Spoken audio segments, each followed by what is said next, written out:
Bismillahirrahmanirrahim.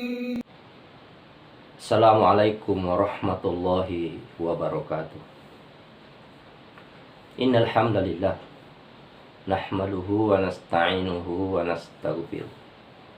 Wa na'udzu billahi min syururi anfusina wa min sayyiati a'malina. May yahdihillahu fala mudhillalah wa may yudlil fala hadiyalah. Asyhadu an la ilaha illallah wahdahu la syarikalah. La na'budu illallah wa la hawla wa la quwwata illa billah. Wa asyhadu anna Muhammadan abduhu wa rasuluh. La nabiyya ba'da. Allahumma shalli ala Muhammad wa ala alihi wa ashabihi ajma'in, amma ba'd. Wa qala ta'ala fi kitabihil karim, ya ayyuhalladzina amanu taqullaha haqqa tuqatih wa la tamutunna illa wa antum muslimun. Wahai orang-orang yang beriman, bertakwalah kepada Allah dengan sebenar-benarnya takwa. Dan jangan sekali-kali mati, jangan sekali-kali meninggalkan muka bumi ini melainkan dalam keadaan berislam, melainkan dalam rangka senantiasa mengamalkan apa yang telah diperintahkan Allah dan menjauhi larangannya. Pemirsa yang dimuliakan Allah Subhanahu wa ta'ala, kehadiran kita di muka bumi ini tak lain dan tak bukan adalah untuk beribadah kepada Allah Subhanahu wa ta'ala. Wa ma khalaqtul jinna wal insa illa liya'budun, firman Allah. Dan tidaklah kuciptakan jin dan manusia melainkan supaya mereka beribadah kepada. Dengan demikian, pemirsa yang dimuliakan Allah Subhanahu wa ta'ala, dalam rangka beribadah kepada Allah Subhanahu wa ta'ala, maka ada 3 amalan hati yang harus senantiasa kita perhatikan. Yang pertama adalah al-hub atau mahabbah, rasa cinta. Yang kedua adalah al-khawf, rasa takut. Dan yang ketiga adalah ar-roja, yaitu mengharap kepada Allah Subhanahu wa ta'ala. Ketiga hal ini tidak bisa dipisahkan antara satu dengan yang lainnya. Ibnu Qayyim rahimahullah memberi perumpamaan, yaitu ibaratnya seekor burung.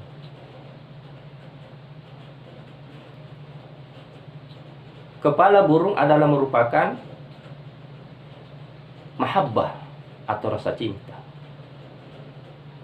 Kemudian kedua sayapnya adalah al-khawf dan ar-roja. Kalau sekiranya burung tersebut tidak punya kepala, maka pastilah burung itu akan mati. Begitu pula kalau sekiranya sayap burung itu tidak berfungsi sebagaimana seharusnya, maka pastilah burung ini tidak bisa melakukan sesuatu untuk menuju kepada apa yang dia inginkan. Begitulah seseorang yang beribadah kepada Allah Subhanahu wa ta'ala. Di samping ada rasa cinta kepada Allah, juga rasa takut dan juga penuh dengan pengharapan.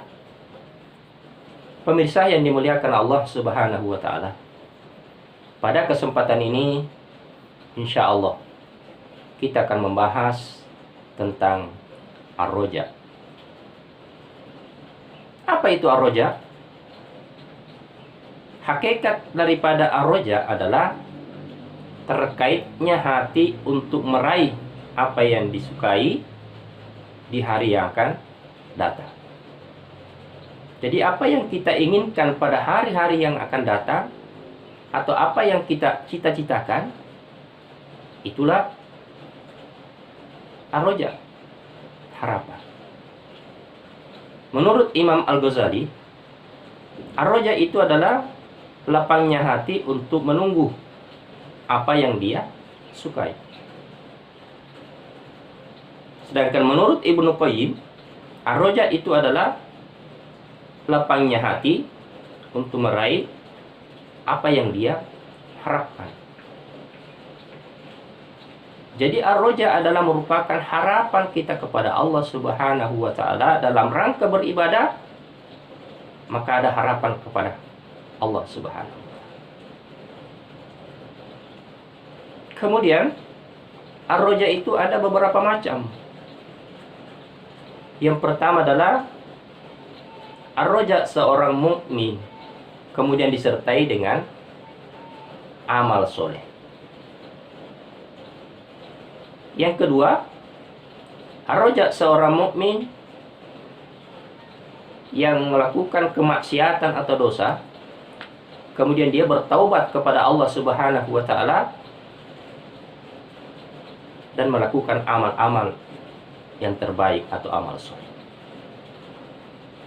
Kemudian seseorang yang mengharap kepada Allah, atau ar-raja seseorang yang melakukan kemaksiatan dan dosa tetapi tidak diikuti dengan amal soleh, inilah yang kita kenal sebagai tamanni atau angan-angan kosong atau hayalan.